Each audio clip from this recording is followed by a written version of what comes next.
So if you need a VPN, go Nord. Use nordvpn.com/Kimber to get a huge discount off your Nord VPN plan plus 4 additional months for free. It's completely risk-free with Nord's 30-day money-back guarantee. The link is in the show notes. Protect your computer like a cricketer protects its nether region with NordVPN today.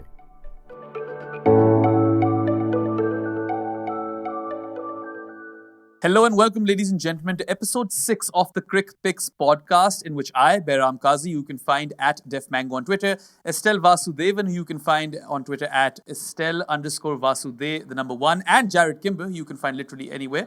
What we're going to be doing today is having an ultimate T20 Allrounder draft. So each of us get 5 picks each, and we're going to have the snake draft concept once again. If you've watched the previous episodes, you'll know exactly what we're talking about. It's basically 1, 2, 3, 3, 2, 1. So first pick gets to go 6th and 7th ultimately. And it's going to be a very interesting one. Thoughts, Jarrod, Estelle? Because there are a lot of T20 all-rounders, but at the same time, I was kind of struggling to find quality ones. Yeah, that's exactly how I kind of felt when I saw this. I wish I'd vetoed this idea. I'm not confident in my list. I'm not confident that we'll get this right. And please, if you have any issues with it, it's DefMango on Twitter, I believe, if you need to make complaints. Yeah, this one's my idea. What about you, Estelle? Did you struggle as well? Yeah, when you say all-rounders, you think, every team has 2 all-rounders, right? At least. But then when you look at like current performances and records, it's kind of hard to pick really, really quality ones. So let's see how it goes. Yeah, I also rigged it because I'm going first in this one. And I get to basically pick the standout seam bowling all-rounder in contemporary cricket. And I don't think there'll be any surprises here. I don't think any other all-rounder currently stacks up to Hardik Pandya. He's an impact cricketer. We could go over the stats, of course. 29.5 with the bat. He averages at nearly 140. His strike rate is 139, and also he's got 152 wickets at an economy of 8.14. But I don't think those things matter because Pandya, is synonymous with impact, and it's interesting, as a bowler, he's grown. On his day when he's, fit and firing, he can also, bowl quite quick, not express, but quite quick. And then as a batter, he's versatile. He can, hold up one end, or he could just go berserk. Does both jobs equally well, although I always prefer when Pandya goes berserk. And also we've seen him, deploy the wobble ball recently, which I've been personally quite impressed with. No, he's just a hugely skilled player. I think he would have been number 1 for all 3 of us, if we're being honest. Yeah. Who's next? Is it Estelle, if I'm not wrong? I think it's me. I'm going with Ash Gardner. I think if you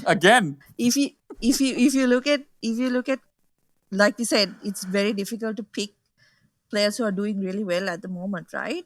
And I think Ash Gardner is one who has been over the last few years just consistently good in both facets of the game. I don't think she gets to bat enough because that Australian batting lineup is so good.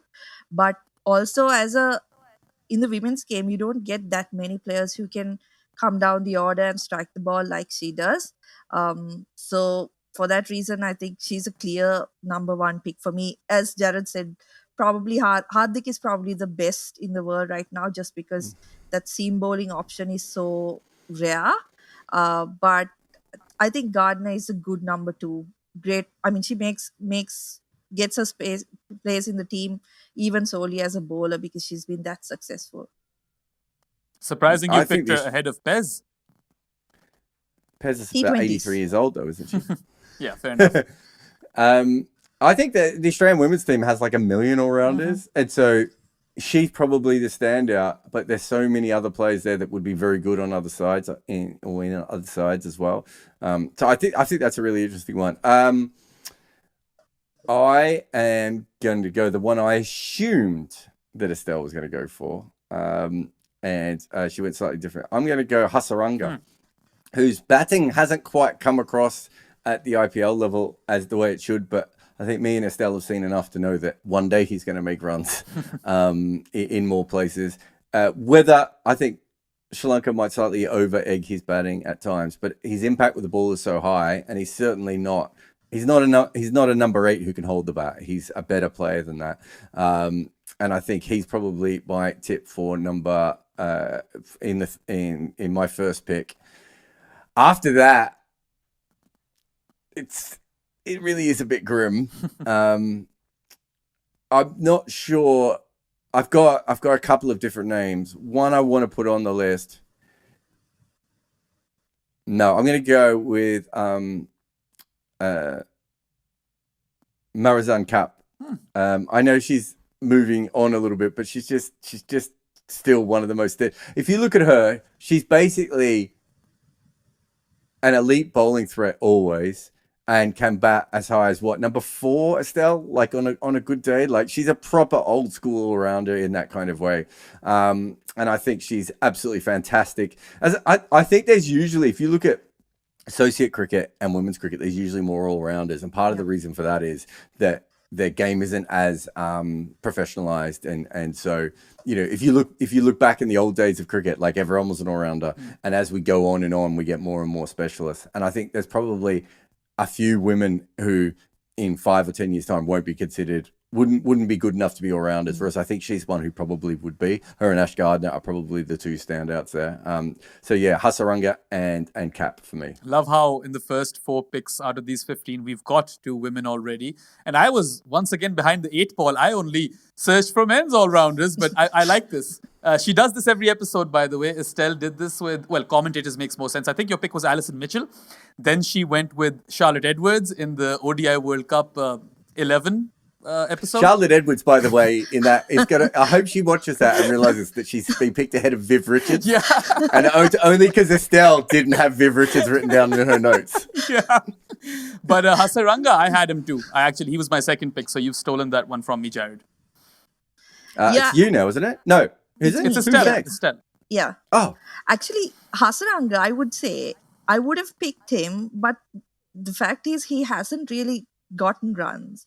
Like, I mean, everybody knows he can bat. It's obvious that he can bat, but he hasn't done anything in international level. So that's why I left him out of my lineup. At my number 2, I'm going with Dre Russ. He's just kind of come back into the T20 scene, and I think if he's available, there is no team that wouldn't want him in their lineup, right? He's an unbelievable strike off the ball, but at the same time with the ball, he keeps picking up wickets. I think that's what's the most important thing about him as a bowler. You don't think much of him, but he does keep picking up wickets. So Dre Russ as my number 2 pick. He's a tough one, isn't he? Because I didn't even know what to do with him. Him and Hasaranga, because I actually both think they should be both very high. But I could make an argument that either shouldn't be in the top 5, and yet I picked Hasaranga first and would have had Dre Russ really high as well. So I agree with you. It's a bit of a weird one. I was on the fence with Dre Russ because we've seen the best of him already. He's past his prime. So I wasn't quite sure, how high he would be there. He was a part of my list, but he would probably have featured pretty low, if I'm being honest. Yeah, I picked him so that no one else picks him before I do. It's a shame we can't pick Ben Stokes in this either because he doesn't bowl anymore. Yeah, no, that's fair. Have you got a couple of picks now? Yeah, I've got a couple of picks. And my second pick is might come across as a bit controversial considering current form. But I think that at least in Pakistan's team, there's been one out-and-out MVP when it comes to all-rounders in the recent years. And Shadab Khan still makes it. He averages a touch under 19 with the bat, strikes at 136, and he has 292 wickets as well in T20s at an economy of less than 7.5. So if you look back at the T20 World Cup in Australia, I do think he was Pakistan's best player. And I also feel like Pakistan haven't utilized him properly. Like, he is a great spin basher, and they always pretty much mess up that matchup. It's not like they've never gotten it right. They have on a couple of occasions, but it's been few and far between. And I think Shadab, the batter, is underrated. Really, really good spin basher, of course, and he hit those 6s and 4s versus Nokia as well at the SCG. Then, as a bowler, he's definitely not the Shadab of old, but he can still be quite handy. And he is arguably the best ever fielder Pakistan have ever produced. So there's 3-dimensional, brilliance over there, and 4-dimensional if you count leadership abilities. So, yeah, I mean, I think I'm quite satisfied with him being my second pick. I think when his batting got good a couple of years ago, especially in the PSL when he made all those runs, I would have had him really, really high. But unfortunately, when his batting got good, his bowling fell off a cliff. So I didn't know where to put him. He's still arguably a top 5 pick. But I don't know if you would, if this was a draft where you're actually picking someone for your team tomorrow, I don't know whether he would go anywhere near as high as some of the other players that we've talked about. Yeah, no. I definitely understand the current form thing, and I think he has dropped off as a bowler big time. But, it wasn't long ago that he was doing decently with the ball as well. You can only hope that injuries evade him and he is back to his bowling best. But, yeah, I mean, jury's kind of out on him. Maybe there's a bit of bias in this one as well. But, if Pakistan's playing T20s, I feel a lot more comfortable when Shadab Khan is in the team. So... No, it's definitely biased. Yeah. Anyway, my third pick, some people might not like this because this cricketer is predominantly a batter, and that's what he's mostly known for. But I think Glenn Maxwell with the ball is quite handy as well.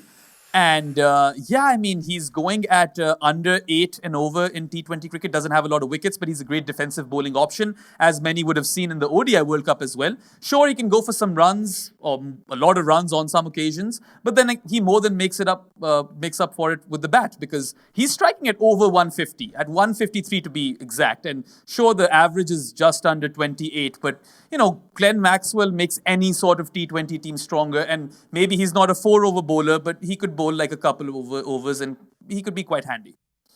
It's interesting though, because I would argue he's probably a better bowler in ODI cricket than he is in T20 cricket at the moment, the way he's been bowling in recent times. I didn't know where to put him in. He's on my list, but I didn't have him really high just because I'm not sure I fully commit to him being an all-rounder. But having said that, me and you both have Hasaranga high, and he's only done one side of everything at the moment. Yeah. So I don't know. I don't know that that's a terrible pick or not. But I'll be thinking about it for quite some time. Yeah, I suppose we'll let the viewers and listeners decide. Anyway, Estelle, you've got another pick, and it's funny how you usually get 2 picks in a row, but this podcast you only get 1 pick at one time. Yeah, I mean, I'm at number 3, I'm going with Hayley Matthews. Hayley Matthews. Interesting. I think if you look at particularly the men's game right now, right? And if you compare it to the past, you had a lot of top order batters who could bowl in previous eras, right? And that was huge in balancing teams. And you don't really see that much of that now. I think Hayley Matthews is one of those players who is absolutely dominant with bat and ball, and I think it kind of helps that she does play in a team where there aren't that many stars, and she gets to kind of showcase her ability in both facets of the game. Just the way she's played in, I think, pressure situations is probably one of the big reasons that I pick her, because she's done it against the best teams in the world, right? So that's my number 3 pick. And just on Shadab, I think he's quite similar to Hasaranga, except he's in really terrible form with the ball right now. Except one of them can bowl. I mean, like 2 years ago, probably, you would have had a tough choice picking between those two. But obviously now with the bowling, you would probably go with Hasaranga. So anyway, my number 3 pick, Hayley Matthews. Yeah, it's interesting. Yeah, I think Hayley Matthews, when she started, I think we all got her confused. I think we all thought that she was a batter who can bowl a little bit, where she's probably a bowler who bats. And if she was in a stronger team and she could move down the order, she'd probably be a much better player. But she's got to bat up the top of the order, and sometimes that means we get more inconsistent runs from her than perhaps you would want from someone else. But no, she's fantastic. Interesting how we've gone through, 8 picks now in total. And we have how many pace bowling all-rounders? Just Dreras, Hardik, and Marzan, right? Yeah, interesting. Exactly. How spin bowling... No, you're right, because I'm not about to change it either. I'm going to go with Sikandar Raza, who I'm kind of glad that you guys didn't take so far. I was about to. I was confused between him and Maxwell. I was like, which one do I go with first? And now you've taken Sikandar Raza, but how sad. Honestly, I almost took him first. He wasn't that far away. I had the 3 of them very, very similar, and obviously Hardik and Ash Gardner were quite high up on my list as well. So I've gone with him. He's just been fantastic, right? I kind of think that the whole thing's going to end very soon. Like, he can't just keep being as good as he has been at his age with his pedigree. But he seems to be proving all of that wrong. And it's a fantastic story, but he's also a wildly entertaining cricketer. So he's got kind of everything that you want going for him. You know, outside of the fact that Zimbabwe sort of collapsed around him again, everything is coming up him. So I think he's absolutely fantastic. I'm going to go a little bit rogue because I don't think this person should be the next person. But being you do make a point about us overlooking everyone who's a seam bowler. I'm going to go with a little bit of projection. So I've got a couple of older players now in Marizan and Sikandar. So I'm going to throw in Baz de Leader as my next pick. I had him because he's as you said, there aren't many seam bowling. So I could have gone Curran or Holder or even Cameron Green, David Visa. There's a few other seam bowling all-rounders. But I actually think if you were picking a side right now, I think Baz de Leader wouldn't be that far away from all of those guys. And he's he's younger than most of them other than Sam Curran. It's maybe not as obvious where he fits into some teams as Sam Curran, but in some ways he might actually have a higher ceiling, you know, with his ability to bowl quicker than Sam Curran and also bat a lot higher than Sam Curran. I'm really interested to see in the next couple. This could be my worst draft, or Hasaranga could come out, start smashing the ball everywhere, and Baz de Leader takes over in the next couple of years. But he's my man. I mean, if you think about it, Hasaranga right? is captaining today, right? So he might be pushing Promote himself yourself. up the order. Yeah. Also, in the recent LPL, if I'm not wrong, he was leading wicket taker and leading run scorer, something like that, Estelle? Yep. Yeah, so I mean, that's a solid pick. Hasaranga was my number 2. And I mean, Baz de Leader probably wouldn't have made it ahead of Sam Curran for me. But I'm really, really pissed at you, Jarrod, for picking Sikandar Raza. But we're not over yet. Well, what do you think in the next 3 years Sam Curran will do that is better than Baz de Leader, other than new ball bowling? Maybe like lower order hitting? Yeah, but Baz de Leader will be batting higher up. So even if he's a slightly inferior batter, if he can bat at number 4 or number 5, he's giving you a lot more flexibility than Curran can, right? Baz de Leader can bowl at the death and Curran can bowl at the death, but they can both obviously be smacked. So Curran maybe has a better death bowling. Baz de Leader is probably a better bowler in the middle overs. And Baz de Leader can probably bat anywhere from 3 to 7 in a franchise side, right? And consistently, whereas Curran probably is a number 7, occasional number 6, and then a pinch hitter. So I don't know. I might be wrong. And maybe it's just that Sam Curran hasn't been playing good recently, but I'm feeling the Baz. As I said, this could be a terrible draft for me. Yeah, actually, I like those 2 picks because in like if you look at current day in form, those are 2 of the most in-form all-rounders, right? The leader was special in the qualifiers. I know that's ODI cricket, but he's been pretty good in the last couple of years. Raza has been unbelievable for Zimbabwe. So I think there are 2 good picks if you're looking at current players. It looks like Estelle's just trying to come up with as a pause because she doesn't know who her 4th player is. No, I have my 5 and except for Raza, no one else has been picked. So I'm going for Rashid Khan at number 4. See, now I was thinking about Rashid, but he only averages 13 with the bat. So where do we put him? Yeah, no. I think you can't consider his average with the bat because it's during these last 12 months when that Afghanistan lower middle order has kind of really clicked and kind of started believing that they can make runs. And we've seen that from Nabi. Nabi's always been a good all-rounder, but you've seen them taking it up a bit in the last year or so. So I would go with Rashid Khan. I know he hasn't done much, but I think in terms of impact with the bat, he can have a huge impact because he can clear the boundary really easily. And of course, with the ball, he's fantastic, right? So you take him over Muhammad Nabi, who's more of an all-rounder in the Afghanistan team, and also Jadeja and Akshar Patel. Yes. Okay. Yeah, very interesting. I mean, we're stretching the term all-rounder a little bit, but I feel like taking Hasaranga first, I can cast no stones here. Exactly. All right, so it's 2 picks for me, and then Estelle, and then Jarrod once again, Yep. right? That's how we're doing this.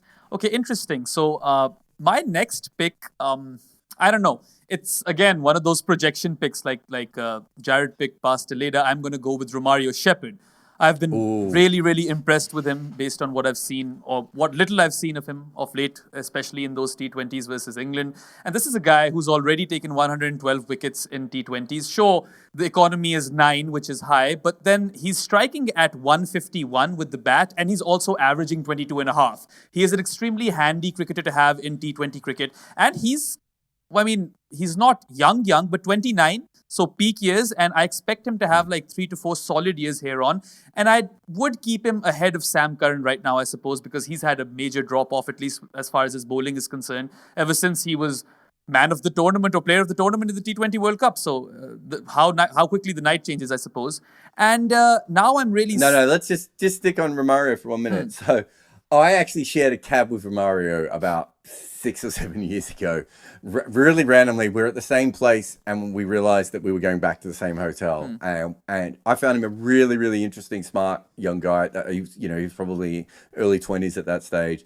And I've been watching him really closely ever since. I think he's a really fantastic cricketer. His problem is there's just a touch of the Carlos Brathwaite's.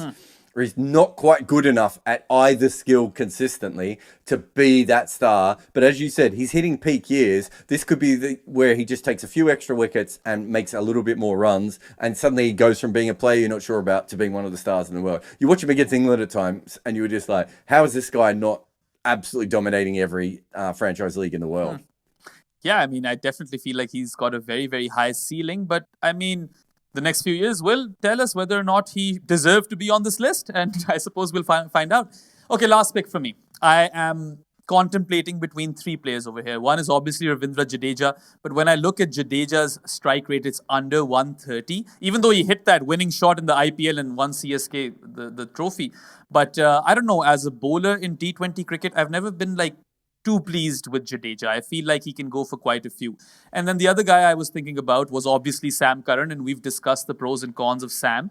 So I am going to go for a rogue pick over here once again. And this guy has been dominating T20 leagues, barring the IPL perhaps across the world. He has lit up the PSL. He's actually a cult figure over here in Pakistan. And he's... Ben Dunk. No, not Ben Dunk. But he's 38 and he's still, hitting sixes left, right, and center. David Wiese.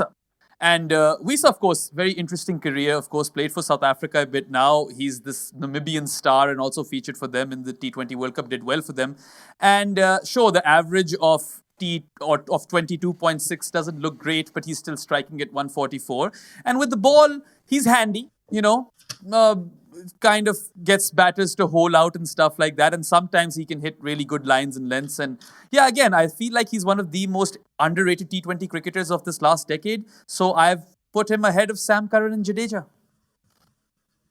Yeah, I think he's a fantastic cricketer, and he's probably one of those cricketers that's matured very, very late, I think. But I've been looking at T20 numbers for a long time now, and he quite often has come up in my numbers. And I think that perhaps teams slept on him a little bit. He's very similar to like a South African or Namibian version of Dwayne Bravo, in that he's probably not the best death bowler you're going to have, but he's willing to bowl at the death. And because he can bat as well, he kind of gives you 2 really important skill sets from that point of view. I think right at the moment, you would, depending on your team makeup, it makes sense that you might have him ahead of someone like Sam Curran. And the other person that I don't think we've mentioned yet is Jason Holder. There's a couple of other seam bowling all-rounders out there with experience, but I think that if you look at Jason Holder and you look at Sam Curran, they've probably got obviously far higher end talent than David Wiese, but he just has roles that work better in T20 cricket right at the moment. Not that any of our squads have been picked with that in mind, but if they were, that would make sense. I mean, I really did want to go for Sam Curran because I do really like him, but he kind of got exposed with the ball after the T20 World Cup, and those cutters only, took him so far or so long. And I mean, he was looked upon as this great death bowler after that T20 World Cup, and you would be hard pressed to give him an over in the death. So I wanted him, but then again, Visa is clutch, and so is Ravi Jadeja. But I don't know. I was just tilting more towards David Visa. Yeah, I like that pick of David Visa. I think because like what he offers with both bat and ball, right? I mean, Jadeja is good, but have we really seen him go berserk with the bat in international cricket as we have like in maybe the IPL? I'm not too sure about that. So Visa, again, another guy who's kind of lifting his country up, right? So I really like that pick. Is it my turn? Last one? Your last pick? Yeah. So I love how she says that every time, knowing just to give herself extra time. Yeah. There's something sinister about that. Yeah. So since I've kind of gone heavily towards the spin bowling all-rounders, I'm going to pick another medium pace all-rounder. Maybe she is slightly beyond her prime, but Sophie Devine. I think between her and Cap, I think you've probably got two of the best all-rounders ever in the women's game. She opens the batting strike rate career strike rate isn't great, but when she gets going, I think it's really hard to stop her. I think the WPL last year, she scored 99 of 30 something deliveries, and it was just everything was in the stands. So that kind of hitting is incredible. But at the same time, with the ball, she has 40 odd wickets, am I right? Just brilliant with the ball as well. So tough to go past. I was thinking about, you guys are going to laugh, but Jimmy Neesham, maybe, but no, I went with Sophie Devine. If this was a best tweeter, draft, then Jimmy Neesham would probably win it for me. You could have gone for Chamari as well, maybe?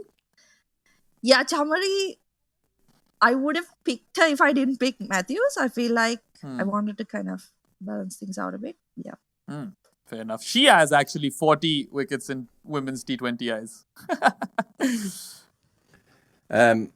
So I'm just going to, because I've got the last pick, I just want to go through the people we're missing. Because it's such a big list that will annoy. Chennai fans may never come back to this podcast, by the way, because Jadeja and Curran and Moeen Ali have not been picked. Liam Livingston, Marcus Stoinis are two others. As I said, Muhammad Nabi before. Yeah. I think you make a really good claim for him. Cameron Green, again, a bit like Hasaranga, I feel like he hasn't quite proven it on the other side of the ball, but he hasn't proven it on either side of the ball yet with Cameron Green. So it's, at least with Baz the leader, we've seen him do it at this level a little bit. And I think we mentioned Jason Holder before. Akshar Patel's another really interesting one. He was on my list. I just didn't know where to fit him. Santner was there. Shakib was there, but then again, I looked at their records. Yeah, Shakib, I've got him here too. I was like, the guy's better than these people. Yeah, before people yell at me, Sophie Devine has 113 wickets and more than 3,000 runs. Okay, not 46 wickets, sorry. There you go. I don't think people are yelling. In fact, all the women that are going to watch this podcast are going to love you. Oh, I think if anyone's yelling at us, it's still the Chennai fans. So I've got to pick last. So it's probably between Muhammad Nabi and I think Akshar Patel. I feels really unfair to Sam Curran and Ravi Jadeja because I actually do think they're very good cricketers. But I always feel with Ravi Jadeja and Sam Curran that you kind of need the right kind of players around them to make it work, which is why when Sam Curran, Jadeja and Moeen Ali were all playing together, that looked so good. And why Sam Curran hasn't looked as good when he's been taken out of that situation at times. And, when he's had to play for England, he struggled a little bit more. And then it's between Akshar Patel and Muhammad Nabi. I'll go Akshar Patel because I think he's massively underrated for how talented he is.